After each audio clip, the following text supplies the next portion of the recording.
ಇವತ್ತು ಸುದ್ದಿಗೋಷ್ಠಿ ಮಾಡೋ ಉದ್ದೇಶವೇನೆಂದರೆ, ಸುಮಾರು ವರ್ಷಗಳಿಂದ ಸ್ವಾತಂತ್ರ್ಯ ಸಿಕ್ಕ ನಂತರ ಸುಮಾರು ವರ್ಷಗಳಿಂದ ಈ ದೇಶದಲ್ಲಾಗಲಿ ರಾಜ್ಯದಲ್ಲಾಗಲಿ ಮುಸಲ್ಮಾನರು ಕಾಂಗ್ರೆಸ್ ಪಕ್ಷಕ್ಕೆ ಮತ ಹಾಕೊಂಡು ಬಂದಿದ್ದಾರೆ.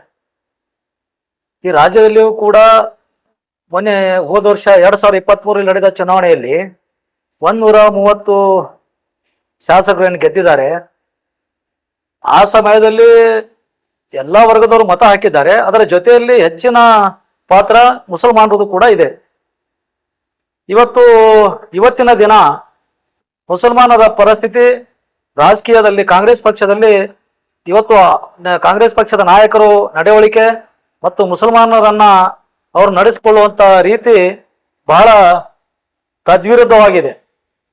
ಇವತ್ತು ನಾವು ನೋಡ್ತಾ ಇದ್ದೀವಿ, ಬಹಳಷ್ಟು ಜನ ಮುಸಲ್ಮಾನರು ಕಾಂಗ್ರೆಸ್ಗೆ ಮತ ಹಾಕಿದಾಗ ಕೆಲವು ಕಾಂಗ್ರೆಸ್ ನಾಯಕರು, ಇವತ್ತು ಮಾಜಿ ಸಚಿವರಾದ ರಾಜಣ್ಣ ಅಂತ ಸಾಹೇಬ್ರು ಕೂಡ ಏನ್ ಹೇಳ್ತಾರಪ್ಪ ಅಂತಂದ್ರೆ, ಮುಸಲ್ಮಾನರು ಬಿಜೆಪಿಯನ್ನು ಸೋಲಿಸಲು ಓಟ್ ಹಾಕ್ತಾರೆ ವಿನಾ ಕಾಂಗ್ರೆಸ್ ಗೆಲ್ಸಲಿಕ್ಕೆ ಅಲ್ಲ ಅಂತಕ್ಕಂಥ ಮಾತನ್ನ ಹೇಳ್ತಾರೆ.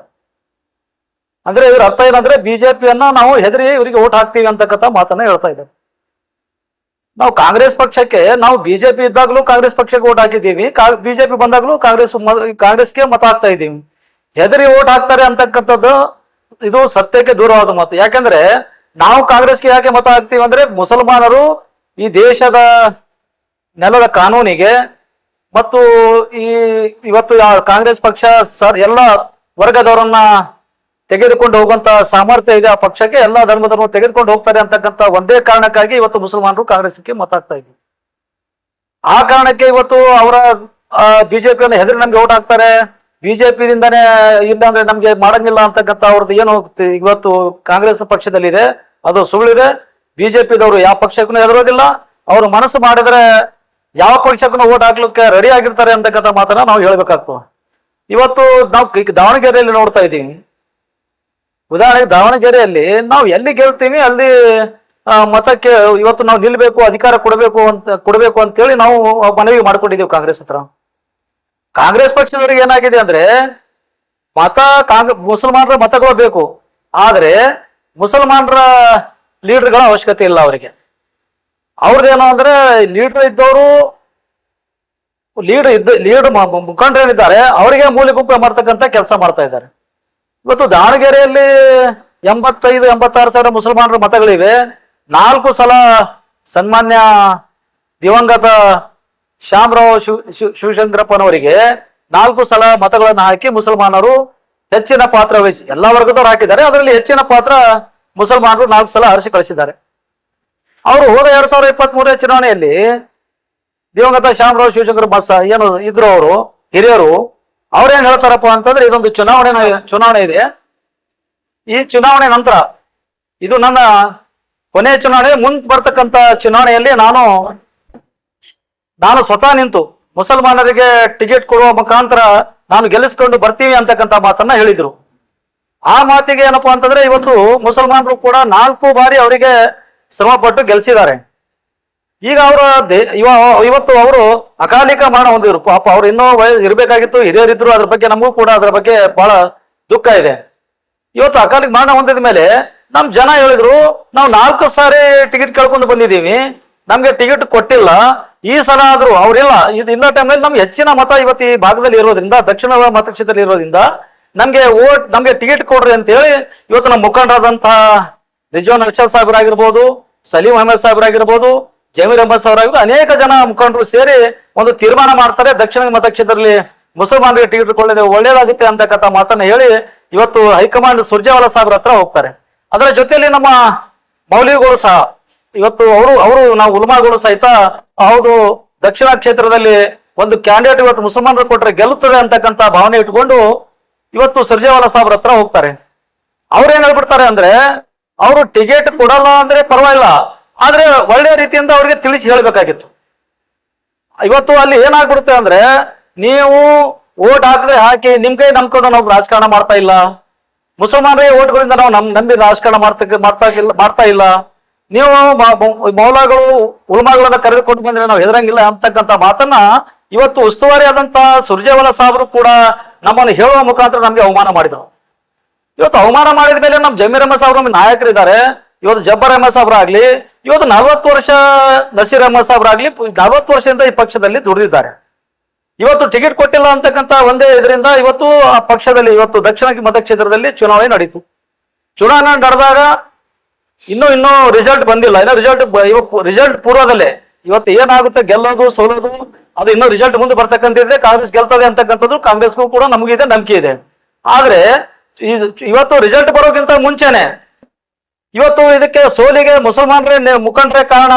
ಮುಸಲ್ಮಾನರು ಇವತ್ತು ಅವರೇ ಮಾಡಿದ್ದಾರೆ ಅಂತಕ್ಕಂಥ ಭಾವನೆ ಇಟ್ಕೊಂಡು ಇವತ್ತು ನಮ್ಮದ್ರಲ್ಲೇ ರಿಜ್ವಾನ್ ಅರ್ಷದ್ ಮತ್ತು ಸಲೀಂ ಇವತ್ತು ನಮ್ಮನ್ನ ಡಿವೈಡ್ ಅಂಡ್ ರೂಲ್ಸ್ ಪಾಸಿ, ಒಬ್ಬೊಬ್ಬ ಲೀಡರ್ ಅನ್ನ ಮುಗಿಸಲು ಇನ್ನೊಬ್ಬ ಲೀಡರ್ ತಯಾರು ಮಾಡುವ ಮುಖಾಂತರ ಇವತ್ತು ರಿಜ್ವಾನ್ ಅರ್ಷದ್ ಅವರಾಗ್ಲಿ, ಸಲೀಂ ಅಹಮದ್ ಅವರಾಗ್ಲಿ, ಇವತ್ತು ಅವರ ಒಂದು ರಿಪೋರ್ಟ್ ಆಗ್ಲಿ ಇವತ್ತು ತೆಗೆದುಕೊಂಡು ಇವತ್ತು 40 ವರ್ಷದಿಂದ ಈ ಪಕ್ಷದಲ್ಲಿ ದುಡಿತಿರ್ತಕ್ಕಂಥ ಜಬ್ಬರ್ ಅಹಮದ್ ಸಾಹೇಬ್ರಾಗಿರ್ಬೋದು, ನಸೀರ್ ಅಹಮದ್ ಸಾಹೇಬ್ರಾಗಿರ್ಬೋದು, ಅವರ ಬಗ್ಗೆ ಒಂದ್ಸಾರಿ ನೋಟಿಸ್ ಕೊಟ್ಟು, ಶೋಕಾಸ್ ನೋಟಿಸ್ ಕೊಟ್ಟು ಅವ್ರಿಗೆ ಕೇಳಬೇಕಾಗಿತ್ತು.